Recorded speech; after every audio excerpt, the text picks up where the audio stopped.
네, 오늘은 마태복음 25장입니다.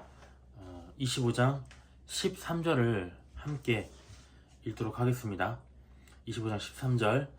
그런즉 깨어있으라 너희는 그날과 그때를 알지 못하느니라. 우리가 마태복음 25장에는 세 가지 비유가 등장을 합니다.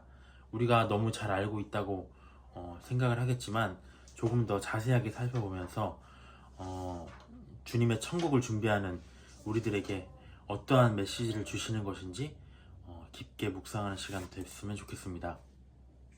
지난 시간 마태복음 24장에서는 무화과나무의 회복의 비유를 통해서 예수님의 재림이 얼마나 가까웠는지를 보여주었습니다. 그래서 마지막에 어떻게 됐나요? 임박한 종말과 재림의 시대를 살아가는 성도들을 위해서 충성되고 또 지혜 있는 종이 되어서 때를 따라 양식, 말씀을 나누어주는 사역자의 역할에 대해서 강조를 했습니다. 근데 오늘 예수님은 25장 13절 본문에서 그런즉 깨어있으라 너희는 그날과 그때를 알지 못하느니라 말씀하셨습니다. 여기서 깨어있다는 말이 뭘까요? 이 부분은 헬라어 그레고레오라는 뜻이라고 합니다. 그레고레오라는 뜻은 경계하다, 보초서다, 조심하다, 또 정신 차리다라는 뜻을 갖고 있다고 해요. 우리가 쓰는 경비원이라는 뜻도 여기에서 파생되었다고 합니다. 그래서 경계하고 보초서고 조심하고 정신 차려야 된다. 왜냐? 너희들은 그날과 그때 예수님이 재림의 날과 종말의 날을 알지 못하기 때문에, 정확하게 그날을 예측할 수 없기 때문에 너희는 항상 경계하고 보초서고 조심하고 정신 차려야 된다고 얘기를 하시는 겁니다. 도둑같이 임하는 그 천국의 날이 온다고 하셨죠. 도둑같이 그 천국의 날이 임한다고 하셨습니다. 근데 그 천국의 날을 지키는 우리가 보초가 있다면, 경비원이 있다면 어떨까요?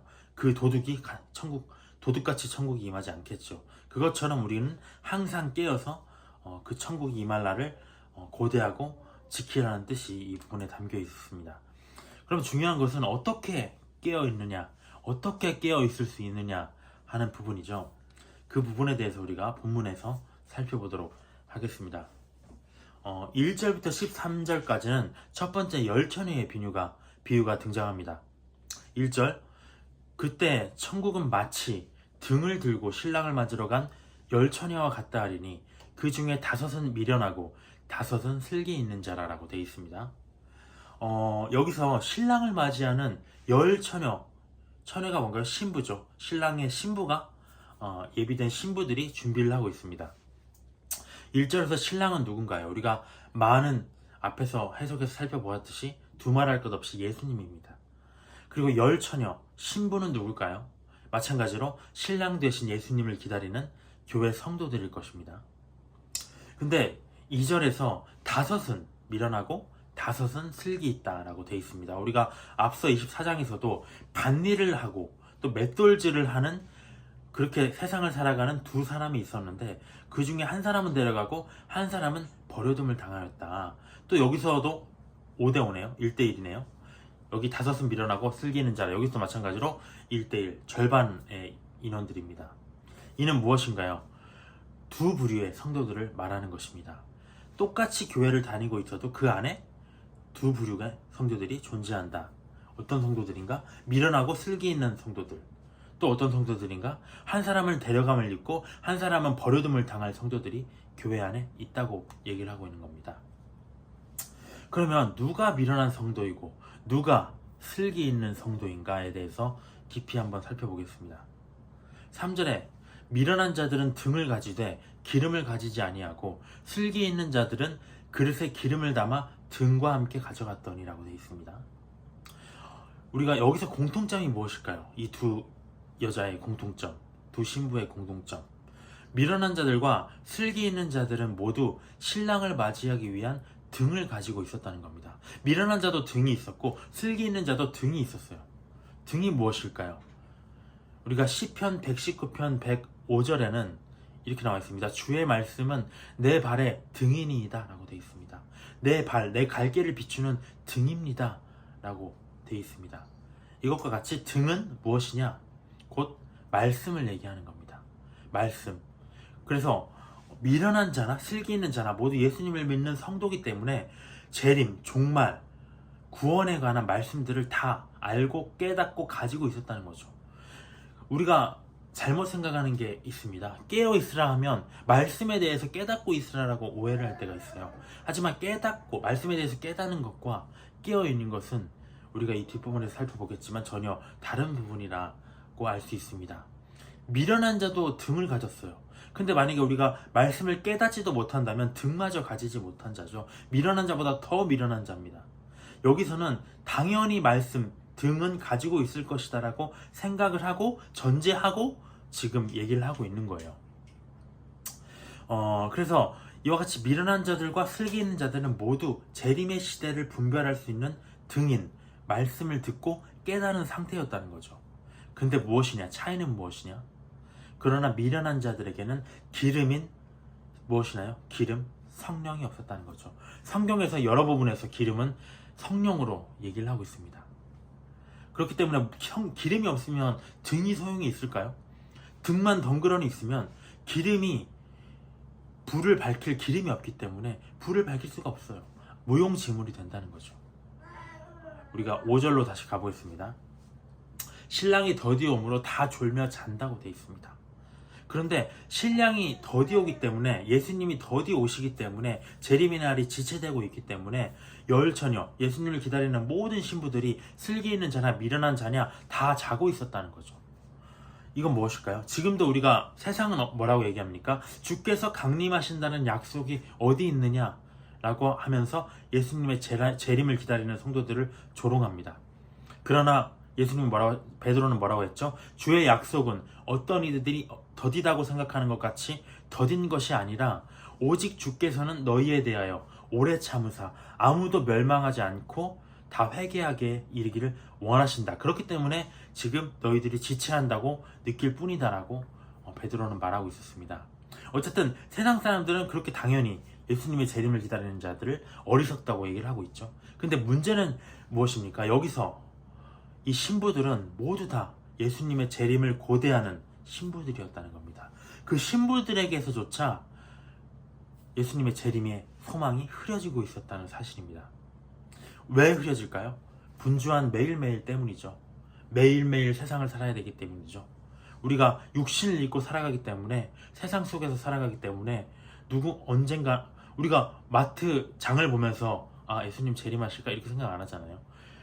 우리가 무슨 병원을 가면서 예수님 재림하실까? 항상 24시간 그렇게 살 수는 없는 거잖아요. 우리가 육신의 한계를 입고 있기 때문에. 그래서 때로는 분주하게 그렇게 매일을 살다 보면 말씀을 배운 자들이 이 미련한 자나 슬기는 자나 모두 다 어떤 재림에 대한 소망이 흐려질 수 있다라고 얘기하고 있는 겁니다. 하지만 그날은 신실하게 다가오고 있죠. 영원한 혼인 기약의 날은 우리가 알지 못하지만 정말 우리 앞으로 다가오고 있는 겁니다. 우리가 그것을 일상 속에서 느끼지 못하고 있을 뿐이죠. 이처럼 다 이렇게 졸면서 자고 있었습니다. 근데 6절에 볼까요? 밤중에 소리가 나되 보라 신랑이로다 다 맞으러 나오라 하매 이에 그 처녀들이 다 일어나 등을 준비할세 미련한 자들이 슬기 있는 자들에게 이르되 우리 등불이 꺼져가니 너희 기름을 좀 나눠달라 하거늘 슬기 있는 자들이 대답하여 이르되 우리와 너희가 쓰기에 다 부족할까 하노니 차라리 파는 자들에게 가서 너희 쓸 것을 사라. 그들이 사러 간 사이에 신랑이 오므로 준비하였던 자들은 함께 혼인잔치에 들어가고 문은 닫혔다. 6절에 보면 드디어 우리가 그렇게 고대하던 신랑이 오셨다는 음성이 들려왔습니다. 이에 모든 신부들이 황급히 잠에서 깨어서 등을 켜고 신랑을 맞을 준비를 하고 있었다는 거죠. 근데 미련한 신부들은 어떻게 됐습니까? 8절과 같이 우리 등불이 꺼져간다. 아마도 처음엔 기름이 조금은 있었나 봐요. 근데 부족한 거예요. 그래서 꺼져가니까 너희 등불을 좀 달라. 그 등불을 켤 기름이 없었다는 거죠. 부족했다는 거죠. 그래서 그들은 뒤늦게 기름을 막 구하러 갔어요. 그 사이에 혼인잔치의 문은 닫혀버렸다라는 것입니다. 정확히 그 날과 그때가 언제인지를 모를 뿐이지 세상을 살아가는 모든 성도들에게 재림의 날은 반드시 옵니다.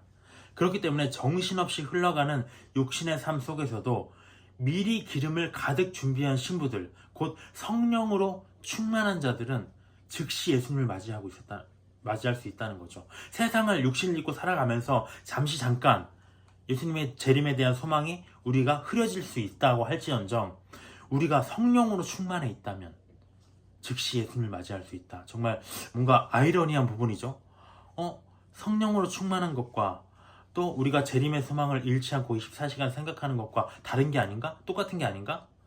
그것을 좀 더 깊이 생각할 필요가 있어요. 어쨌든 이 신부들은, 슬기로운 신부들은 기름을 가득 준비했다. 성령 충만한 상태로 있었다. 반면 미련한 신부들은 어땠나요? 성령 충만하지 못했다. 기름이 충분하게 없었다. 근데 이 둘은 모두 등을 가지고 있었다는 말입니다.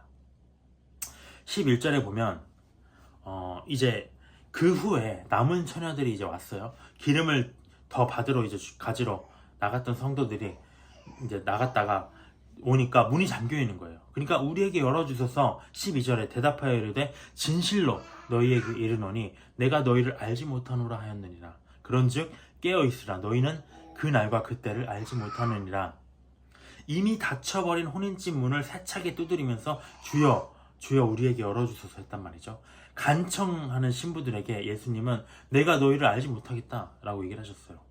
우리가 마태복음 7장에 이런 얘기가 나와 있습니다. 7장 21절에 나더러 주여 주여 하는 자마다 천국에 다 들어갈 것이 아니요 다만 하늘에 계신 내 아버지의 뜻대로 행하는 자라야 들어간다고 했어요. 너희가 내 말을 알고 내 말씀을 알고 주여 주여 하고 예배 드리고 한다고 해서 다 천국에 들어가는 것이 아니라 아버지의 뜻대로 행해야 된다고 얘기하고 있습니다. 그리고 23절에는 뭐라고 되어 있습니까? 7장 23절에는 그때 내가 저희에게 밝히 말하되 내가 너희를 도무지 알지 못하노니 불법을 행하는 자들아 내게서 떠나가라. 불법은 무엇입니까? 아버지의 뜻대로 행하지 않는 것이죠. 그래서 우리가 이들은 무엇입니까? 나도 예수님을 믿었고 매주 교회에 나갔고 성경에 기록된 말씀들도 열심히 공부를 했어요. 근데 왜 예수님이 나를 알지 못한다고 하시죠? 나는 당신과 충분히 교제한 것 같은데. 그것은 무엇이냐? 그가 아버지의 뜻대로 행하는 성령 충만한 삶을 살지 못했다는 거죠. 성령 충만한 삶이란 무엇이냐? 아버지 뜻대로 행하는 삶이라는 거죠. 단순히 말씀을 기억하는 게 아니라 행할 수 있는 능력이 있는 삶이라는 거예요. 하나님의 나라는 말이 아니라 능력에 있다고 했거든요. 성령 충만한 삶을 사느냐 하는 것은 말씀을 내가 지키고 행하고 살고 있느냐라는 것에 달려있다는 겁니다. 그래서 아버지의 뜻이 아닌 불법, 곧 육신을 만족시키는, 영이 아니라 육신을 만족시키는 삶을 살면서 공부한 말씀을 행하는 것과는 관계없이 살았기 때문에 주님이 나는 널 모르겠는데 너 나랑 교제했니? 말씀 배웠니? 근데 너 그렇게 안 살았잖아 라고 얘기하시는 겁니다. 굉장히 큰 착각일 수 있다는 거죠. 저도 참 그런 착각을 많이 하는 것 같아요. 물론 진리로 거룩하게 하옵소서 예수님이 말씀하셨듯이 말씀을 배우는 것만으로도 우리가 거룩함을 얻을 수가 있습니다. 근데 문제는 뭐냐면 그 들은 말씀을 행하지 않으면 우리가 거울을 보고 그냥 그거 더러운 부분을 닦지 않고 사는 삶처럼 그냥 그러고 마는 거예요. 전혀 달라진 게 없는데 우리는 어떻게 되느냐? 아, 내가 변했구나. 내가 말씀을 배워서 그렇게 살았구나 라고 스스로 잘못 생각하게 된다는 겁니다. 그렇게 되면 어떻게 되느냐? 외식하는 바리새인들과 같이 된다는 거죠. 그래서 예수님은 내가 너를 몰라. 왜냐? 너는 내 뜻대로 안 했잖아 라고 얘기를 하시는 겁니다. 성령 충만한 삶을 살지 않았잖아 라고 얘기하고 계시는 겁니다.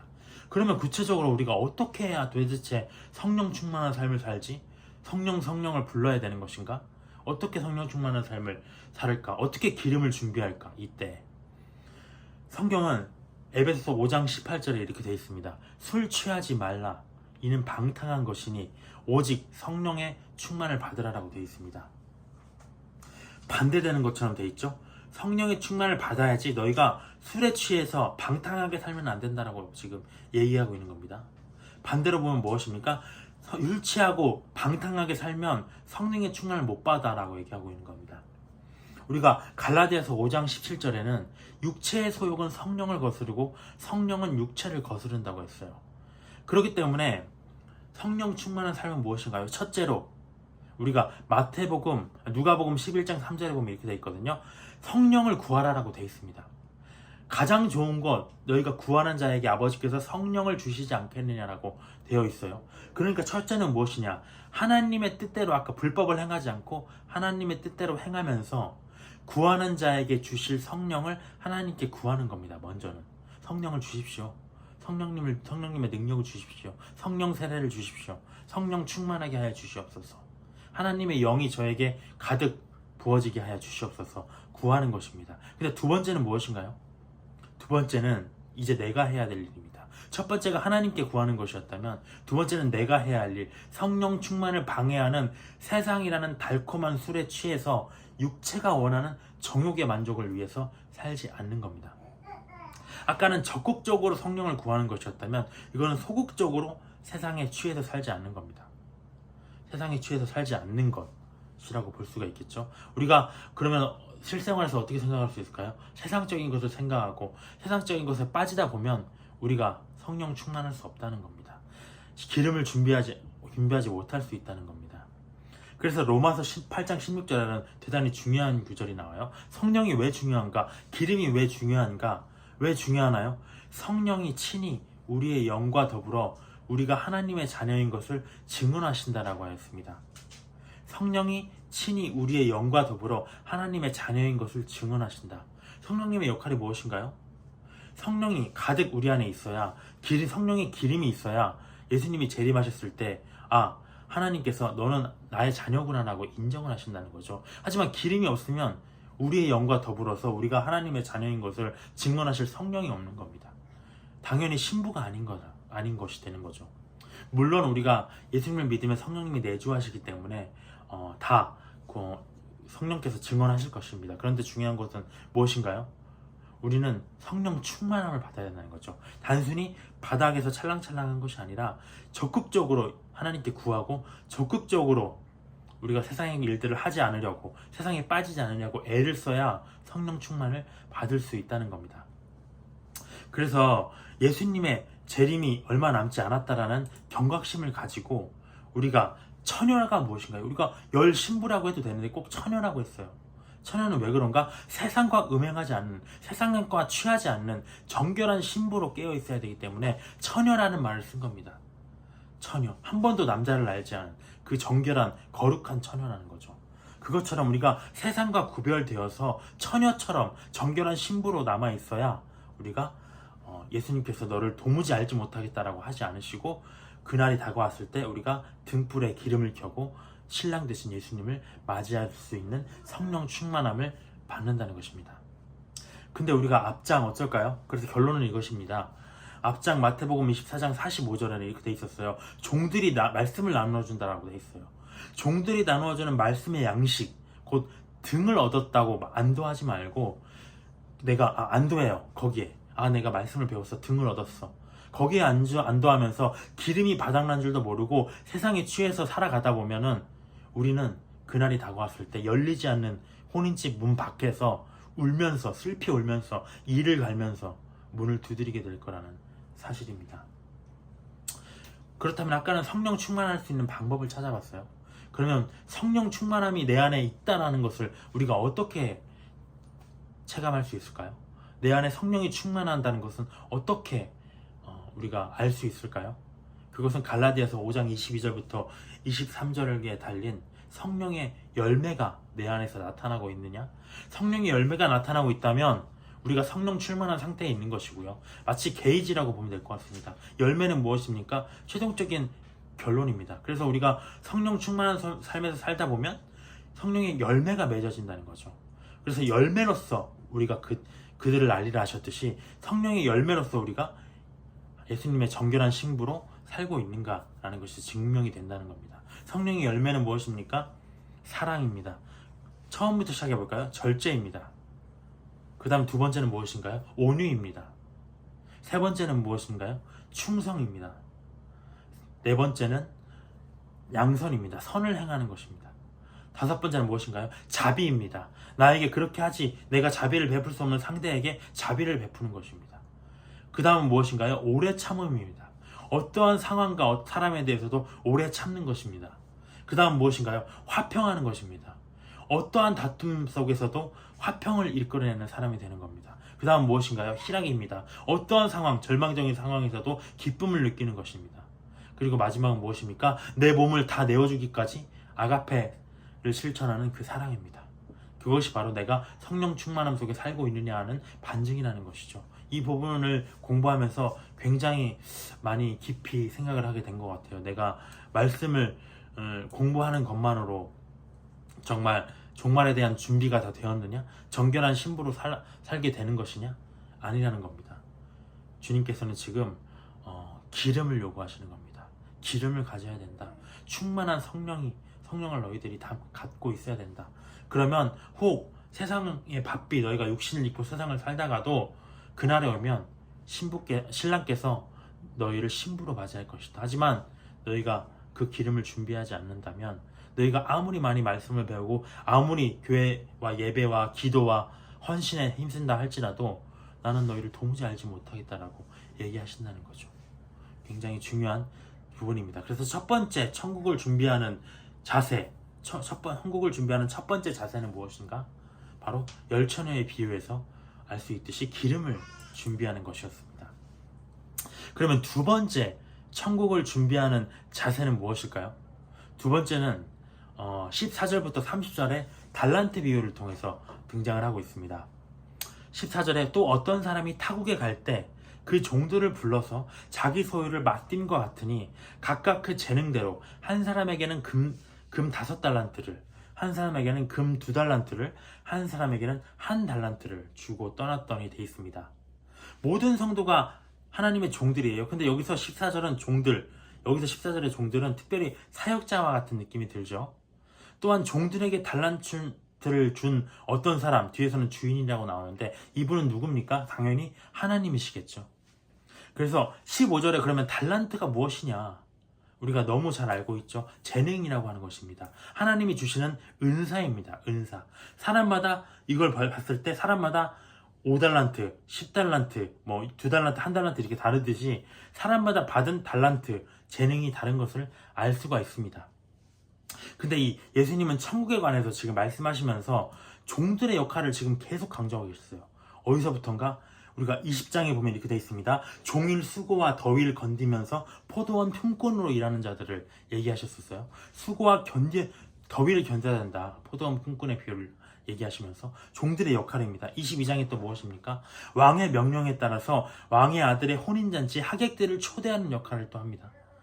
23장 10절에서 11절까지는 무엇이냐? 천국에서 큰 자가 되려면 너희들이 섬기는 자가 돼야 된다. 종의 역할을 또 강조하고 계셨어요. 또 24장 45절에서는 그 집 사람들에게 때를 따라 양식, 말씀을 나눠줘야 한다라고 얘기하셨어요. 계속해서 종들의 역할을 강조합니다. 왜냐? 종말에는 이만큼 종들의 역할이 크다는 것이죠.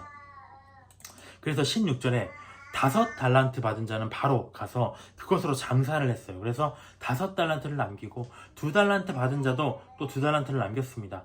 2달란트 받은 자가 3달란트, 4달란트를 못 남겼어요. 5달란트 받은 자가 10달란트를 못 남겼어요. 근데 18절에 보면 1달란트 받은 자는 가서 땅을 파고 그 주인의 돈을 감추어 두었다고 되어 있습니다. 모든 그 5달란트, 2달란트 받은 자가 각자의 재능을 가지고 일을 해서 그 받은 만큼의 이문과 성과를 남겼어요. 근데 1달란트 그 재능을 받은 자는 그것을 숨겨두고 아무것도 안 했다는 거죠. 왜 아무것도 안 했을까요? 19절 볼까요? 19절에 보면 오랜 후에 그 종들의 주인이 돌아와 그들과 결산할 때 5달란트 받았던 자는 5달란트를 더 가지고 와서 이르되 주인이여 내게 5달란트를 주셨는데 보소서 내가 또 5달란트를 남겼습니다. 21절에 그러니까 주님이 잘했다. 착하고 충성된 종아 네가 적은 일에 충성했음에 내가 많은 것을 내게 맡기겠다. 그러니 내 주인의 즐거움에 참여할지어다 라고 얘기를 했습니다. 그래서 2달란트 받은 자도 마찬가지로 똑같이 왔다는 거죠. 그래서 주인이여 문 닫아주세요. 내게 2달란트를 주셨는데 보소서 내가 또 2달란트를 남겼나이다 라고 되어 있습니다. 그래서 그 주인이 이르되 잘하였도다 착하고 충성된 종아 네가 적은 일에 충성하였음에 내가 많은 것을 내게 맡기리니 내 주인의 즐거움에 참여할지어다 라고 얘기를 하셨습니다. 공통점은 무엇인가요? 종들에게 지금 달란트와 재능을 주셔서 그 투자를 하셨다는 거죠. 그 투자하신 주인 하나님이 결국에 이제 재림하셔서 그 성과를 결산하시게 됩니다. 그래서 2달란트, 5달란트 받은 종은 성과를 내었어요.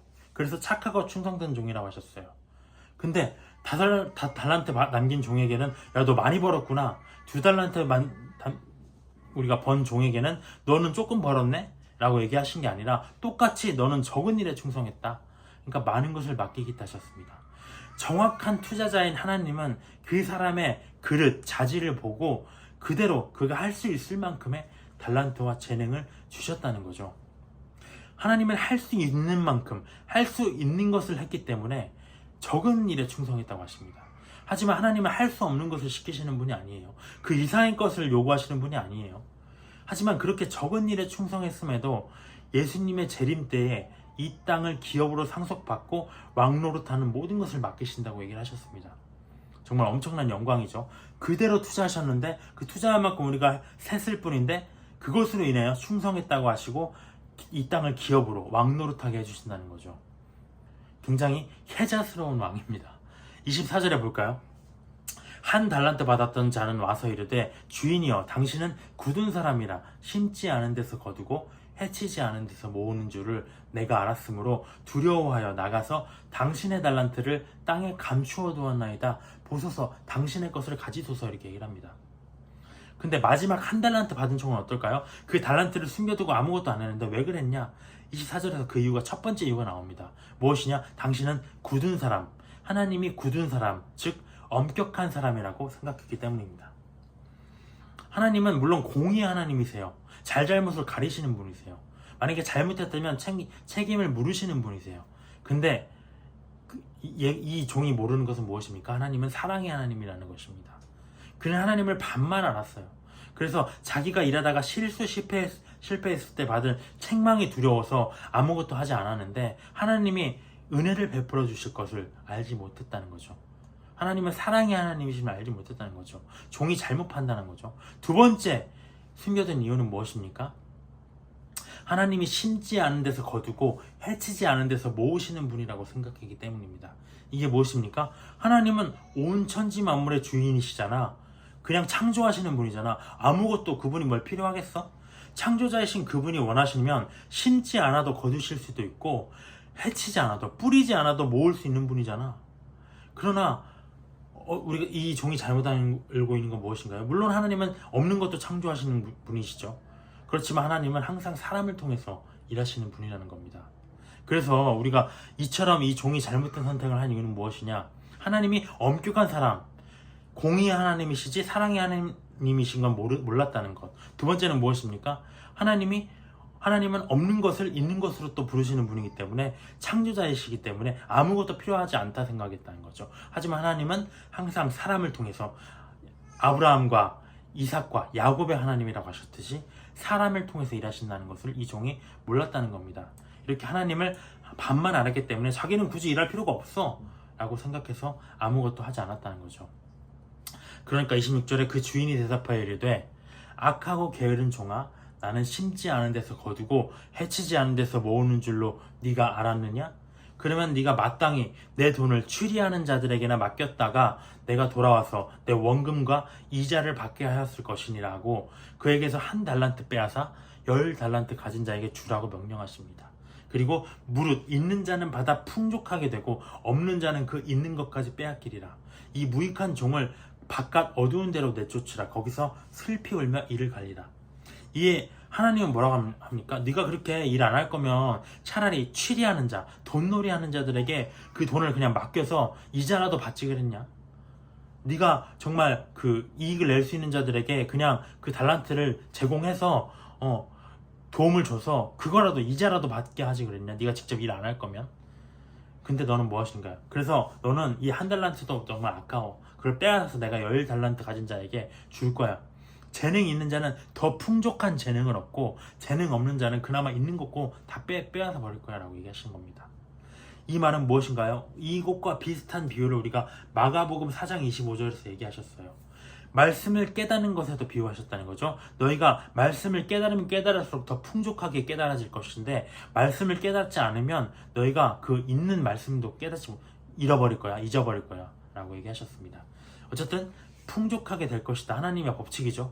하나님은 공평하신 하나님이시지만 하나님의 일을 사모하지 않는 자들에게는 이렇게 하나님의 법칙대로 정말 공평하게 주는 것이 아니라 그걸 빼앗아 더 풍족한 자들에게 주는 것이 하나님의 원리라는 것입니다. 사역의 원리라는 것입니다. 근데 우리가 결론적으로 한 달란트는 어떤가요? 한 달란트가 34kg이라고 해요. 그러니까 금 34kg? 그것은 절대 적은 양이 아니었다는 거죠. 우리는 한 달란트라고 생각할 수 있지만 그것은 엄청난 재능을 주신 거라는 거죠. 하나님의 은사로서. 그래서 우리가 이 두 번째 비유가 뜻하는 말은 무엇입니까? 첫 번째는 기름을 준비해야 된다. 성도들이 깨어서 성령 충만한 삶을 살아야 된다라고 했다면, 두 번째는 무엇입니까? 이 천국을 준비하려면 종말과 재림이 임박한 이때에 천국을 준비하는 너희 종들이 하나님께 받은 달란트, 재능을 낭비해서는 안 된다. 은사를 낭비해서는 안 된다라고 얘기를 하고 있는 겁니다. 그것이 천국을 준비하는 두 번째 자세입니다. 재능을 낭비하지 말라라는 것입니다. 그러면 마지막 세 번째 비유는 무엇일까요? 31절에 인자가 자기 영광으로 모든 천사와 함께 올 때에 자기 영광의 보좌에 앉으리니 모든 민족을 그 앞에 모으고 각각 구분하기를 목자가 양과 염소를 구분하는 것 같이 하여 양은 그 오른편에 염소는 왼편에 두리라. 우리가 31절부터 46절까지는 세 번째 천국을 준비하는 자세 세 번째 양과 염소의 비유가 등장을 합니다. 이것은 무엇이냐? 31절에서 이때가 언젠가요? 인자가 자기 영광으로 모든 그를 따르는 천사들과 함께 올 때입니다. 곧 재림 때에 벌어질 일을 말씀하신다는 거죠. 그때에는 예수님이 이 천년 왕국의 주인으로 영광의 보좌에 앉으실 것입니다. 그때 무엇을 하시느냐? 양과 염소를 구분하신다는 거죠. 7년 대환란이 끝나고 예수님이 재림하신 후에 땅에 살아남아 있는 모든 민족을 양과 염소로 나누신다는 겁니다. 그때가 온다는 겁니다. 우리가 성경에서 이 순종적인 양은 이스라엘 백성, 하나님의 백성을 뜻하죠. 순종적이죠, 양은. 반면에 염소는 어떻습니까? 어떤 반항적이고 고집적인 어떤 그 동물로 나와요. 그래서 사탄을 비유하는 어떤 그런 사탄에 속한 자들을 우리가 이라고 볼 수가 있을 것 같습니다. 근데 그 재림 때에 양과 염소를 나누신다는 거죠. 그 기준이 무엇일까요? 34절에 그때 임금이 그 오른편에 있는 자들에게 이르시되 내 아버지께 복받을 자들이여 나와 창세로부터 너희를 위하여 예비된 나라를 상속받으라. 내가 줄일 때 너희가 먹을 것을 주었고 목마를 때에 마시게 하였고 나그네 되었을 때에 영접하였고 헐벗었을 때에 옷을 입혔고 병들었을 때에 돌보았고 옥에 갇혔을 때에 와서 보았느니라. 이에 의인들이 대답하여 이르되, 의인들이라고 하네요. 주여 주여 우리가 어느 때에 주께서 줄이신 것을 보고 음식을 대접하였으며 목마르신 것을 보고 마시게 하였나이까? 어느 때에 나그네 되신 것을 보고 영접했으며 헐벗으신 것을 보고 옷 입혔나이까? 어느 때에 병드신 것이나 옥에 갇히신 것을 보고 가서 배웠나이까 하리니, 임금이 대답하여 이르시되 내가 진실로 너희에게 이르노니 너희가 여기 내 형제 중에 지극히 작은 자 하나에게 한 것이 곧 내게 한 것이다 라고 하셨습니다. 그 기준을 지금 말씀하신 거예요. 예수님은 우편에 분류된 양들에게 예비된 나라를 상속받으라라고 했습니다. 무엇입니까? 천년왕국에 참여시키겠다는 하신 거죠. 우리가 천년왕국에 들어갈 자들에 대해서 잘 알고 있어요. 휴거된 교회죠. 또 무엇입니까? 이스라엘 백성이죠. 대환란을 통과한 이스라엘 백성. 또 무엇입니까? 이 대환란 중에서 순교한 자들입니다. 적그리스도 체제를 거부하고. 근데 이들은 누구냐 하는 것이죠. 교회의 휴거 때도 지났고 대환란 때도 지났는데 구원의 열차가 다 지난 것 같은데 재림의 때에 예수님이 오셔서 양과 염소를 나누셔서 양에 속한 자들, 이들은 누구시냐? 이들은 누구냐? 너희가 나그네와 같은 공고한 처지에 있는 내 형제 중에 지극히 작은 자 하나를 돌본 자들이다라고 예수님이 하시는 겁니다. 재림 이후에요. 그래서 돌본 자나 돌봄을 받는 자나 모두 예수님을 믿어서 휴거된 교회가 아닙니다. 그러면 이 형제, 정말 이 땅에서 공고한 처지에서 지극히 작은 자로서 대환란을 통과했던 예수님의 형제가 먼저 누굴까요? 바로 유대인들이죠. 유대인들. 이 땅에서 정말 대환란 때에 작은 자가 되어서 대환란을 그대로 통과한 예수님의 형제가 바로 유대인들이라는 겁니다. 교회가 아니라는 거죠. 근데 천국을 준비하는 자들을 위한 마지막 세 번째 메시지는 무엇입니까? 그래서 네가 세상에서 성령 충만함으로 깨어서 살지도 못했어. 그리고 하나님의 종들인데 받은 재능을 내가 다 쓰지도 못했어. 낭비하면 살았어. 그래서 충성되게 일하며 살지도 못해서 휴거에 못 갔어. 그래서 이 땅에 남았다. 예수님을 믿었는데도 불구하고. 그러면 어떻게 해야 되느냐? 적그리스도 체제를 거부하고 핍박을 받는 예수님의 형제, 유대인들을 돌보라고 하신 겁니다. 그것이 천국을 준비하는 세 번째 지혜로운 자세라고 하는 것이죠. 근데 그때는 어떤가요? 자기도 살기 힘들어요. 근데 남을 돌본다? 정말 쉽지 않은 거죠. 그런데 반면에 좌편에 분류된 염소들은 어땠습니까? 41절에 왼편에 있는 자들에게 이르시되 저주를 받은 자들아 나를 떠나 마귀와 그 사자들을 위하여 예비된 영원한 불에 들어가라. 내가 줄일 때 너희가 먹을 것을 주지 아니하였고 목마를 때 마시지 않게 하였고 나그네 되었을 때 영접하지 아니하였고 헐벗었을 때 옷 입히지 아니하였고 병들었을 때와 옥에 갇혔을 때 돌보지 아니하였다. 그들이 대답하여되 우리가 언제 이런 걸 이렇게 했습니까? 45절에 내가 진실로 너희에게 이르노니 이 지극히 작은 자 하나에게 하지 아니한 것이 곧 내게 하지 아니한 것이라. 그들은 영벌에 의인들은 영생에 들어가리라. 휴거된 교회와 순교자들과 대환란에서 구원받은 유대인들 뿐만 아니라 이들에게도 의인의 칭호를 주신다는 거죠. 왜? 하나님의 형제 택한 백성 이스라엘을 위해서 대환란에 자기 목숨을 걸고 적그리스도 제자를 거부하고 헌신했기 때문입니다. 그래서 이들은 영벌에 들어가고, 정말 유대인들을 외면한 자들은 영벌에 들어가고, 반면 자기도 목숨을 위해 위협을 받는 과정에서 유대인들을 돌본 자들은 의인으로서 영생에 들어간다고 하시는 겁니다. 우리가 굉장히 디테일한 내용들이었어요. 정말 천국을 준비하는 자세, 마지막 당부입니다. 이제 26장부터는 십자가의 얘기로서 마태복음의 이야기가 이제 28장까지 종결이 되는 겁니다. 마지막 천국의 당부 무엇이냐? 천국을 기다리는 첫 번째 자세, 너희들은 10처녀 중에서 5, 슬기는 5이 되어야 된다. 성령 충만함으로 깨어서 육의 세계를 쫓으면서 그렇게 살지 말고, 말씀 배웠다고 너희들이 당당하게 등 준비했다고 그러고 있지 말고 영의 세계를 쫓으면서 살아야 된다. 기름이 없으면 등이 무익하다. 성령 충만 없이 깨달은 말씀 무익하다. 그렇기 때문에 너희는 성령 충만한 삶을 살아야 된다. 두 번째는 무엇입니까? 달란트의 비유. 하나님이 주신 은사를 통해서 충성되게 일해서 열매를 남겨야 된다는 거죠. 이득을 남겨야 된다는 겁니다. 이는 특별히 종들에 대한 경고입니다. 아무것도 안 하면 작은 은사마저 빼앗기고 결국에는 심판대 앞에 서서 너희들은 무익한 종이다라고 평가를 받게 될 것이기 때문입니다. 그리고 세 번째 천국을 준비하는 자세, 양과 염소에 비유했죠. 성령 충만하지도 못했고 충성되게 헌신도 못해서 내가 휴거되지 못해서 대환란에 남겨졌다면 구원받을 수 있는 마지막 방법은 무엇입니까? 목숨을 걸고 유대인들을 위해서 대환란 중에 헌신하는 것. 근데 우리는 이때 남겨져서는 안 될 것이라는 점입니다. 네, 기도로 이 시간 마치도록 하겠습니다. 주님, 오늘 천국을 위한 3가지 비유에 대해서 살펴보았습니다. 성령 충만함, 깨어있으라라고 하셨습니다. 보초서고 경계하고 준비하라고 하셨습니다. 정신을 차려라고 하셨습니다. 자칫 잘못하면 우리가 세상에 취해서 정말 때때로 예배드리고 있고 때때로 기도하고 헌신하고 있다고 해서 천국에 당당히 들어갈 것이라고 생각하고 있지만, 주님께서는 너희를 도무지 모르겠다. 우리는 정말 슬피 울며 그날에 이를 갈게 될 것입니다. 하지만 그때가 되면 이미 천국의 문은 닫히고 구원의 기회는 없을 것입니다. 그러므로 우리는 오직 성령 충만함으로 깨어있는 자들이 되어야 되겠습니다. 그리고 우리에게 받은 은사가 있다면 그 작은 은사라도 무엇인가를 주님의 나라를 위해서 사용하는 자들이 되어야 할 것입니다. 우리가 그 나라에 넉넉히 들어감을 입을 수 있도록 우리를 충만한 성령으로 채워 주시옵소서. 감사드리며 살아계신 예수님의 이름으로 기도드렸습니다. 아멘. 감사합니다.